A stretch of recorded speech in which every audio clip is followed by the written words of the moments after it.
a great day, sun shining, you got a hankering for a convertible. But you want something prestigious, you want something that's kind of got a bit of presence on the road, and it's got, you know, something a little bit special. But the barrier is you've only got about 30 grand to spend. So you can either have probably about 2/3 of a new MX-5, or if you're happy to get something a little bit older, you can have something like this. A beautiful Mercedes SL500. Let's see what it's like.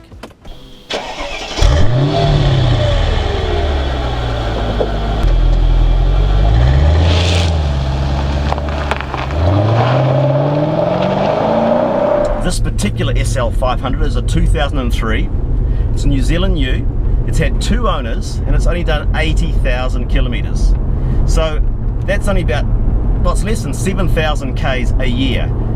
And you think about a Mercedes SL500, who's going to have the money to get a car like this? Someone who's going to be probably spending most of their 7,000 Ks a year driving up and down the road to the golf course or the country club, maybe the occasional trip to the chateau. So it's probably had a pretty gentle life, and it feels that way, you know. It still feels fresh, feels kind of, it's not new by any stretch of the imagination. There's a few knocks here and there, a couple little stone chips, but for less than $30,000, you know, you get a Mercedes-Benz with a V8. It doesn't have some of the modern conveniences that we expect on premium vehicles these days, like lane departure warnings or blind spot alerts and things like that. But you know, it's got pretty much everything else. It's got electric seats with adjustable thigh support. You've got electric controlled headrests. I mean, a lot of cars these days still don't have that technology. And when you buy a premium vehicle, you're buying into that sort of technology level. And even 12 years later, you know, you're still ahead of the curve in so many respects. So how does it drive? Well, you sit pretty low. It's a 2-seater, of course, so it's quite an intimate cockpit. It's quite a wide car, but yeah, it's pretty quiet.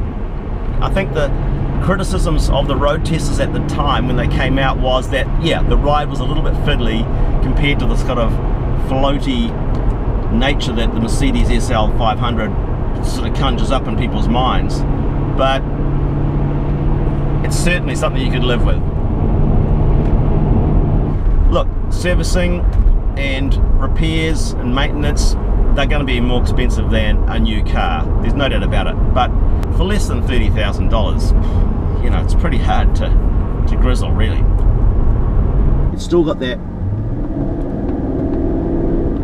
225 kilowatt V8 engine. And look at it. I mean, it's a beautiful looking car. There's no doubt about it. With the roof up or with the roof down, whichever angle you look at this car, it looks like the money. Ooh, I feel very exposed now. That's the thing with the convertible. You know, not only are you exposed to the elements, but you're exposed to people's view and ridicule. I feel very vulnerable all of a sudden.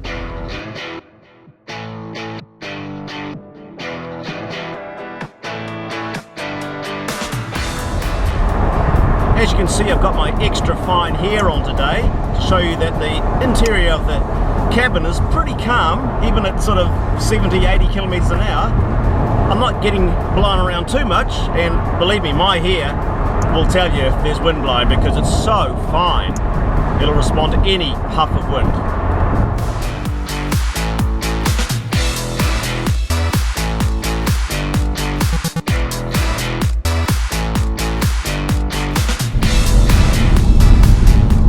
No denying, this is a beautiful car. Let's come back to that whole price thing. I mean, you know, from $250,000 to 30 grand in 12 years. Fantastic. For the CarNut, it's just a dream come true to be able to access vehicles like this sort of quality, this sort of status, this sort of prestige, this sort of looks. I mean, even those strakes down the side behind the front wheel arches, they just look they just look cool, you know. And I think it's great. I like this car. It's a nice car. It's not a sports car. And to drop the roof, you need to be in a certain frame of mind and be confident, and you don't want to be a shrinking violet, because this car gets looks. I mean, I've been out and about in it all day today, and I'm not used to getting looks in cars. But this thing, even though it's from 2003, people still look at it and kind of go, ooh. You can see them as they go past, they go, ooh, because it's a lovely looking car, and that never dates, you know.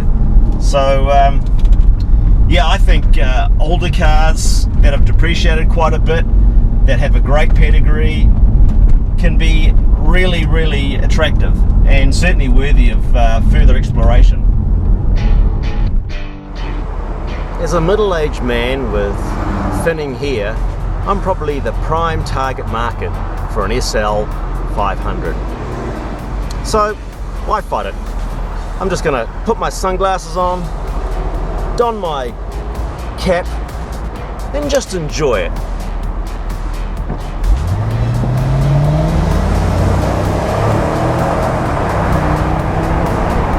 Oh, it's magnificent! Woohoo!